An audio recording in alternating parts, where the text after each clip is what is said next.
Welcome back, guys, to the Great Ace Attorney Adventures, where last episode, after pitting Juror 3 and 6 against each other regarding the style of stabbing, we managed to swing the scales to innocent, achieving our goal with a summation examination as the trial's continuation was secured.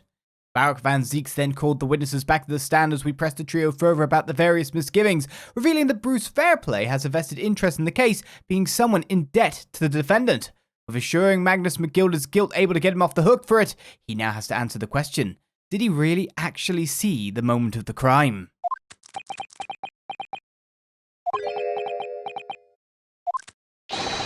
Your silence speaks volumes.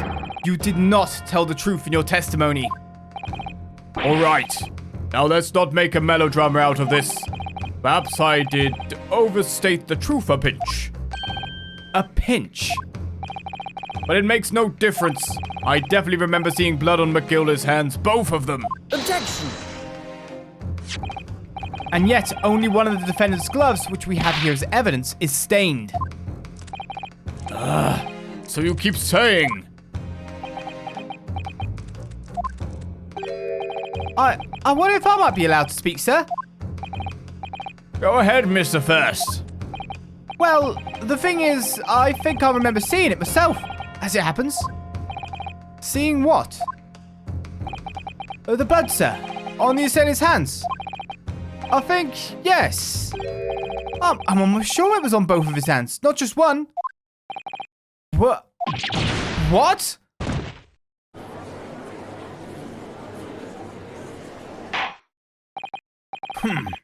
It would appear that we're going to need further testimony from all your witnesses. This time, I would like to know precisely what you did and what you did not see. Do I make myself perfectly clear? Yes! Mrs. Naruhodo, this is good news. The course of the trial seems to have shifted slightly at last. Yes. I might finally have a chance to turn things around here.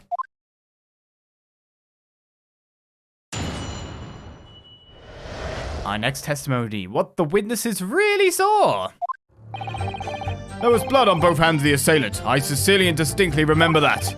However, I suppose you might say that I didn't see the exact moment of the stabbing transpired, if that matters.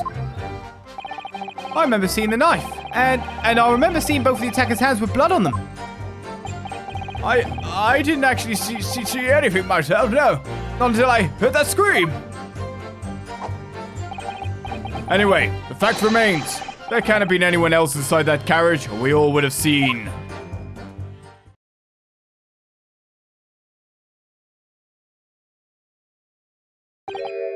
Well, lo and behold. In truth of fact, not one of you was witness to the crucial moment the crime was perpetrated. I apologize, my lord, but honestly, there was no one else inside that carriage, and the man's hands were covered in blood. That much incriminating evidence is tantamount to saying we saw the man do it. That's really not what testimony is about. Let's examine the interior of the omnibus once more. The victim's fresh blood is clearly visible on the seat, corroborating the witness's accounts. In other words, there's no substantial nor significant change in the facts of the case. Very well. Your cross-examination, please, counsel. Yes, my lord.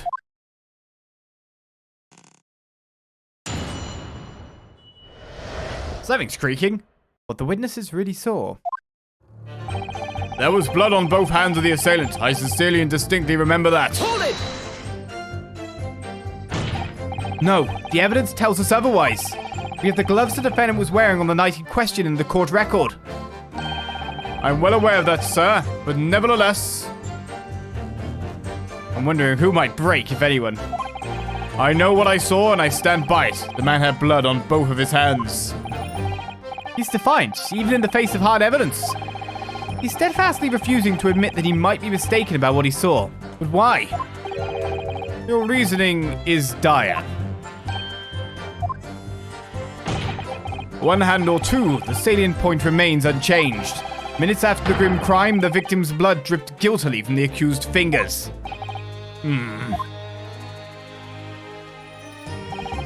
However, I suppose you might say that I didn't see the exact moment the stabbing transpired, if that matters. Hold it! Don't try to downplay this. Whether or not you saw the exact moment of the crime is a matter of fundamental importance as well, you know. But for crying out loud, we all know that no one else could possibly have done it. I was just trying to save us all some time. You have a loan of 20 guineas outstanding with the defendant, do you not? Had you hoped to release yourself from that financial burden by ensuring the defendant was found guilty? That's not what I was hoping for. I just lost a little guinea or 10 when I backed the wrong horse in the derby. That's all. I was going to win it all back. There's a fixture this weekend that's a sure thing. A little guinea or 10? I'm a banker. No one bats an eye if I borrow a little spending money for the weekend. I think you may have revealed rather more about your character than you bargained for, sir. This witness's scruples are not on trial here. Proceed to the next witness. Is that really how it's supposed to work? I remember seeing the knife, and I remember seeing both of the attacker's hands with blood on them. Oh, I skipped forward. No, go back. We'll get to you in a second, sir. You look so misgivings, but it's probably, yeah, I'd be a bit upset and dour in the face if my hat would stay on my blooming head. Hold it! Take the hat off, for starters. You definitely saw that too. Blood on both hands. Yes, sir. I mean, I know what you're going to say. Only one of Mr. McGilded's gloves has any signs of blood on it. That's right. The thing is, as far as I remember, sir, when I looked down and saw Mr. McGilded sitting beside the other fellow, I don't believe he was wearing any gloves, sir. He wasn't wearing these gloves. That's correct, sir. And I saw the blood on both his bare hands quite clearly. Hey, it came back round to... It's true the dark colour stain on the dark leather gloves wouldn't have been easy to see. That's so annoying. Like, that's the point. I was like, haha, he wasn't wearing gloves, so this is a contradiction. There's like, and then that comes back later. It's like, what? I should point out that the police officer who apprehended the accused on the night in question reported that there was no trace of blood on Mr. McGilded's gloved hands. There wasn't blood on his hands. This is puzzling indeed. This must be significant somehow. I'm sure of it. But we don't get to add it to court record. Testimony. I didn't actually see anything myself. No, not until I heard that scream. Keep skipping. Guess I gotta get used to different buttons, he says, even though it would be the same button regardless of what console it was played on. Hold it! Or if it was played on a DS. Or 3DS. You didn't see anything. Oh, yes, sir. That is to say, no, sir, I didn't. Very sorry about what I said before, sir. Very sorry, yes. It was very wrong of me to make up stories that say I saw him stab the man. Wouldn't you agree, sir? I know what you're insinuating, but I certainly wasn't making up stories. Still, to say you saw nothing isn't right either, is it? No, sir. Nothing, sir. Not at all, sir. Mr. Beppo, you were driving your horses. At the very least, you must have enjoyed a good view of London streets, no?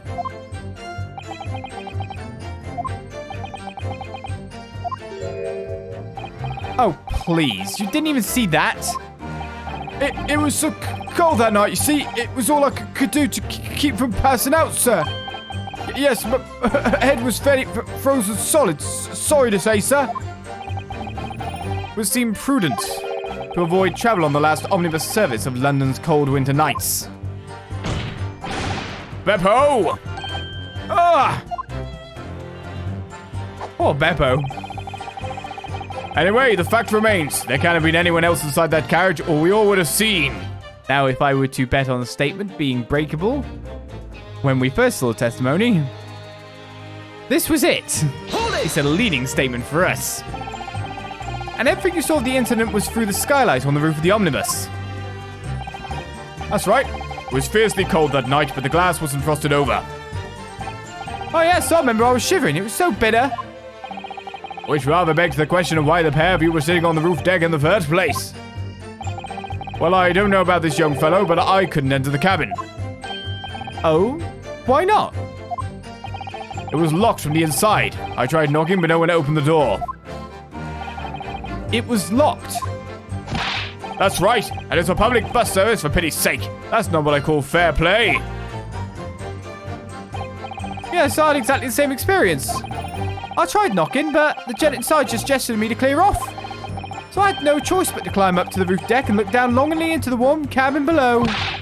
Well, I can assure you I wasn't just looking down, I was glaring long and hard. And that's precisely why I can tell you with absolute confidence that if there was anyone else at all in that cabin, I would have noticed. Unequivocal, I would say. I'm not sure about these two witnesses. Could they really have seen everything inside the cabin through the skylight? I mean, no, because perspective plays a thing. We know which way the seats are orientated. Allow me to confirm one thing, Mr. Fairplay. You were riding this omnibus and witnessed the events in the cabin through the skylight in the floor of the upper deck. Is that right? That's right, yes. In that case, there is a portion of the cabin interior that would have been out of sight from you. What? By golly, really? Obviously, at this stage, we can't say for sure. But the possibility cannot be denied that at the time of the incident, there could have been another passenger in the enclosed cabin of the omnibus. Objection! Enough hypothetical meandering, my Nipponese friend. The prosecution demands that you substantiate your claims. After all, the scene of the crime is here in the flesh. Very well, I will uphold the prosecution's demand. You will identify the area on this cross-sectional plan of the omnibus. Where exactly in the omnibus are you suggesting that a potential extra passenger could have been situated? I mean, literally down here. They're sitting there. That's what they can see. They can't see underneath them. Bob's your uncle. Or maybe not. Take that! Both rows of seats on the roof face in the direction of travel, whereas the seats in the enclosed cabin face each other, which means the visible part of the cabin, which passengers on the roof deck can see through the skylight, is as I've drawn here. Ah! That's right, my lord.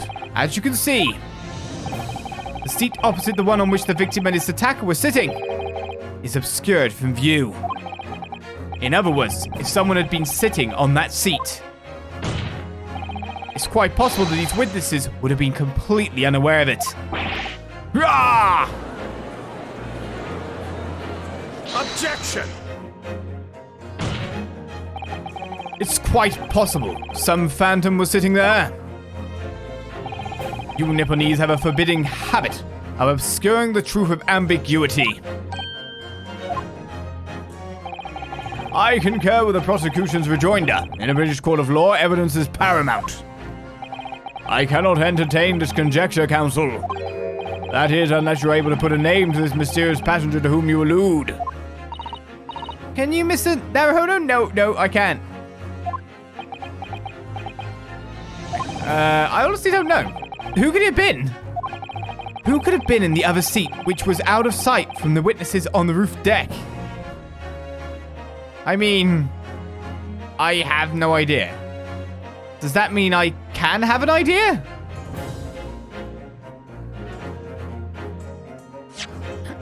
To the evidence!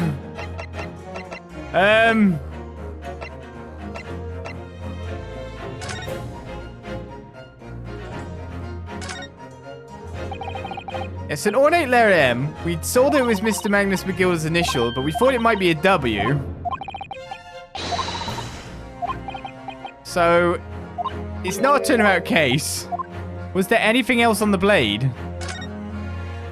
Or anything anywhere that we could see? To prove this isn't it.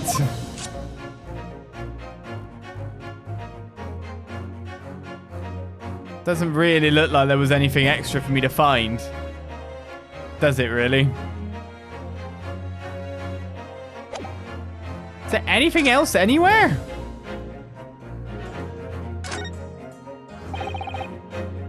Alright, this portfolio does contain secrets of London gentry. Let's look inside. Is there anything else in here? We won't find Mr. Shom's name inside, yes. We already saw this.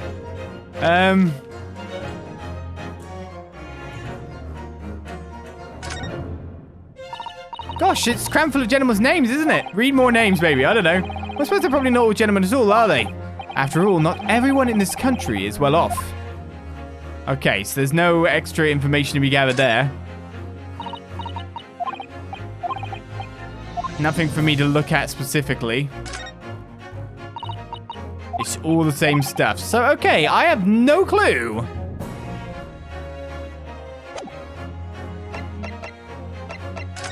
Is there anything else I can look at these with? Any more information I can glean?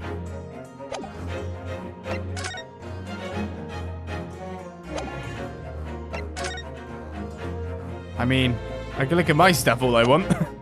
But I doubt it's going to have information there. We got people.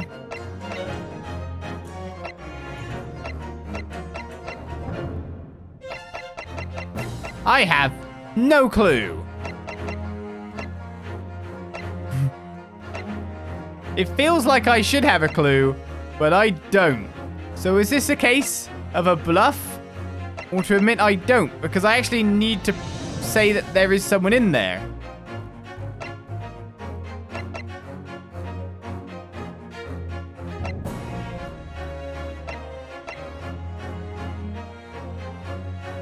This is a big upsetting.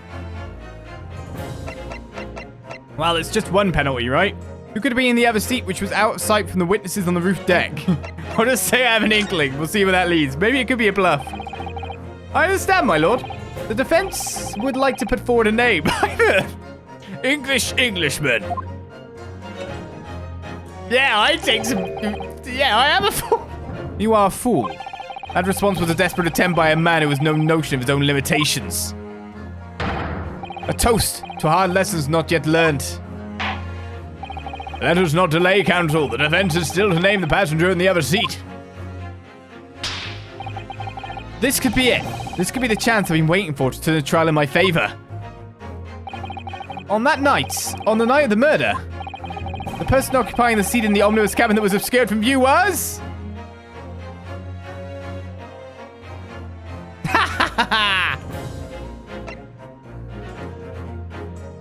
Well then... Oh, no, wait a second. Think about it the other way around. Duh. Why am I trying to look for a specific name to name another person? Whereas what I could do is switch around the places of the people. Why have I only just thought about that now? Oh my god. It's one of those proper moments. So it's not in the evidence, which of course it's going, we need evidence, we need this, we need that to prove this thing. So that sent me on a complete red herring chase. I'm like, is there another name? Is there some people? Was there anything that can tie me to at least a name? But no, even though it wants us to give us a name, it doesn't mean it has to give us a name of anyone new. It doesn't have to insert anyone else on the scene. It just has to move around people on the scene so that a person they're seeing isn't the person they think they're seeing. Right? Take that! The passenger in the enclosed cabin that the witnesses on the roof deck failed to see has to have been Mr. Magnus McGilded. Mr. McGilded? What are you talking about, counsel? That's the name of the defendant. Ah, the good old go down the route and see if it's a bluff worked. Oh! If I desecrate this chamber by smashing my hallowed chalice, do forgive the discourtesy. Lord Van Zeeks! People talk of those tiny island nations in the Far East as having a learning and culture of their own, but I see they use the terms ill-advisedly. What are you trying to say? Let me explain in terms that even a student of an artless backwater such as yourself might understand. When the bloody scene unfolded, the victim and his assailant were sitting side by side. Multiple witnesses have attested to the fact. It's the very premise on which this case is built. Objection! But that premise may be wrong. What? If the victim really was sitting beside Mr. McGilded, it creates an inconsistency that can't be reconciled in any way. Reconciled. What inconsistency, counsel? The defendant's gloves, my lord. Both witnesses made the same testimony. They claim that there was blood on both hands of the person sitting next to the victim. Objection! Yet we know the truth to be otherwise. Only one glove bears the gory remains. Objection! The point is, even in the face of this irrefutable evidence, both witnesses have maintained their stance. Yes, their testimony remains unchanged. Exactly. They both adamantly swear that they clearly remember seeing blood on both hands of the assailant. In short, their memory of events is correct, and their testimony reveals the truth. It was somebody else sitting beside the victim that night, a third party we have yet to identify. And the victim's blood was on that passenger's hands. Both of them. Objection! And who was this third party? Obviously, the true culprit. Extraordinary!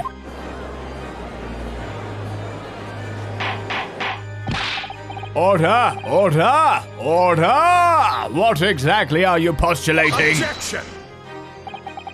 A defense's postulation is just that. Nothing more than conjecture.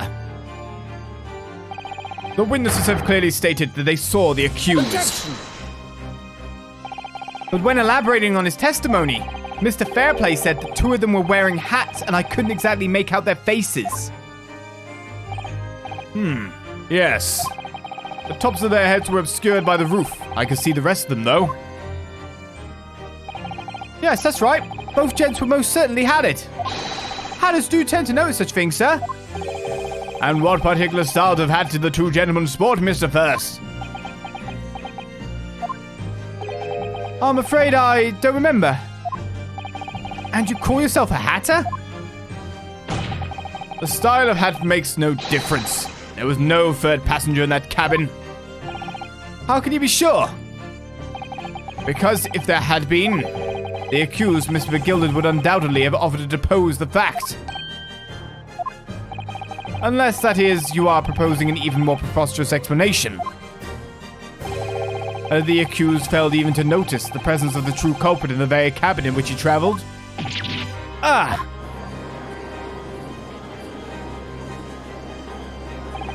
He's right. If there was another person traveling in the enclosed cabin of the Omnibus, it's inconceivable that Mr. McGilded would have been unaware in it. Order! There is clearly a simple solution to this problem. Bring the accused, Mr. McGilded, to the stand.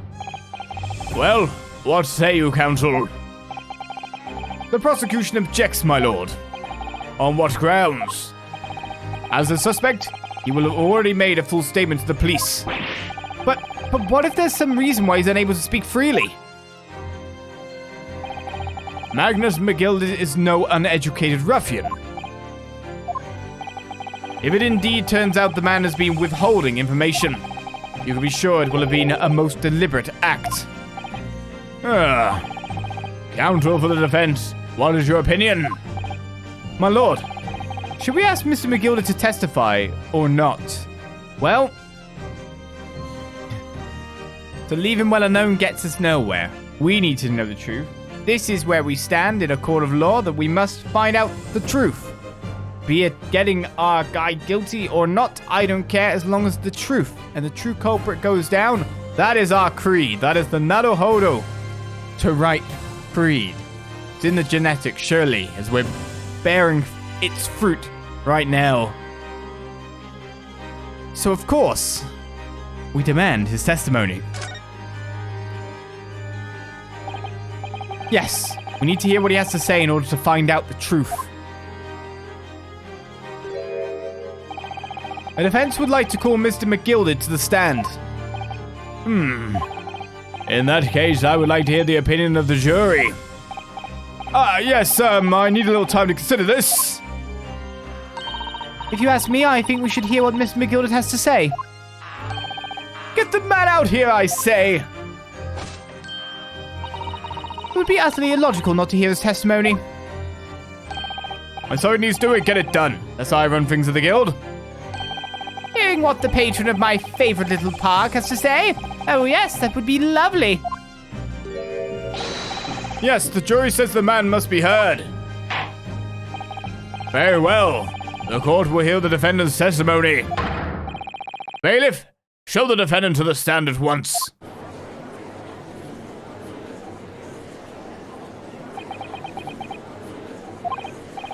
Now, maybe what actually happened that night will finally become clear.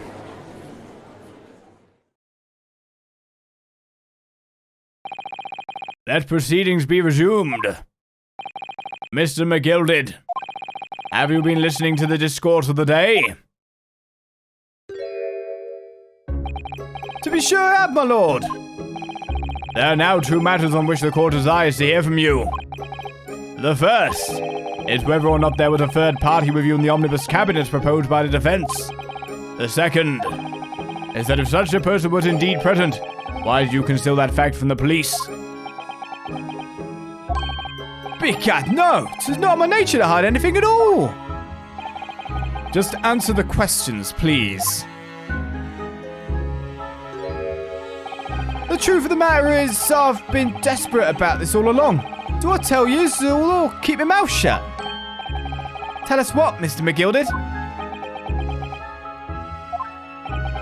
The fine fella representing me is absolutely right. In the carriage on the night with myself and the other man, there was another passenger. It's true! Aye, and 'twas me who helped the little urchin get away after all happened. You? What?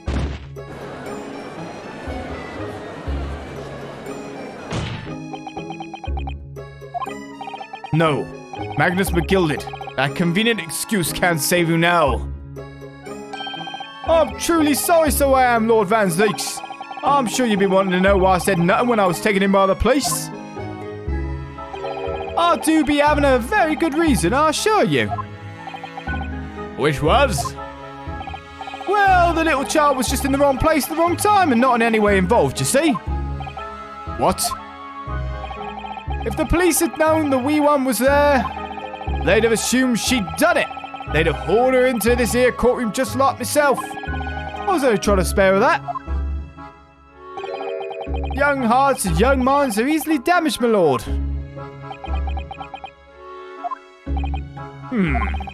And who is this young child of whom you speak? That I don't know. You don't know? Ah, well, the wee thing just happened to be in the carriage that night. I never saw her before or since. Objection! We have absolutely no reason to believe this man. The prosecution calls for the witness's statements to be disregarded by the court. You know, I wouldn't be surprised if the urchin isn't here in this courtroom as we speak, listening to the proceedings.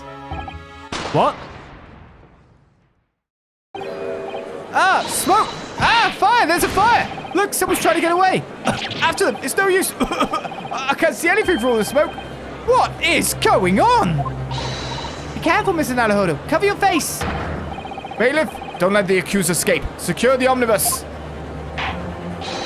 I hereby call an emergency recess. Bailiff, ensure the defendant is in custody and clear the courtroom.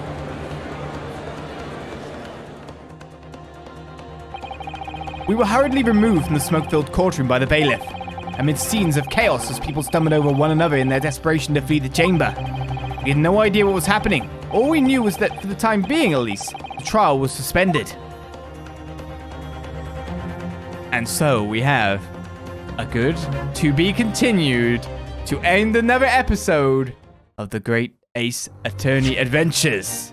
We save our progress and continue next time. And I'm so glad that kind of bluffing thing worked. Oh, it just gave me the time. See, it's that thing with Phoenix Wright, or Great Ace Attorney. I should always say Ace Attorney now, shouldn't I? It's the thing with Ace Attorney games. Sometimes you just gotta let it lead you to the right answer via dialogue prompts. Sometimes you just gotta give it a chase, give it a chance, feel the flow, let it go, and then, there's the sentence. Aha, now I'm on the right track. And thank God it did. Though I still found nothing more about the blade or no more names in the book. It's a shame I can't read all the debtors. Maybe there's another one. Maybe there's someone else who was there trying to annul their debt by, Didn't seem to be the case. So, see you next time. As the smoke clears from the courtroom. Bye-bye.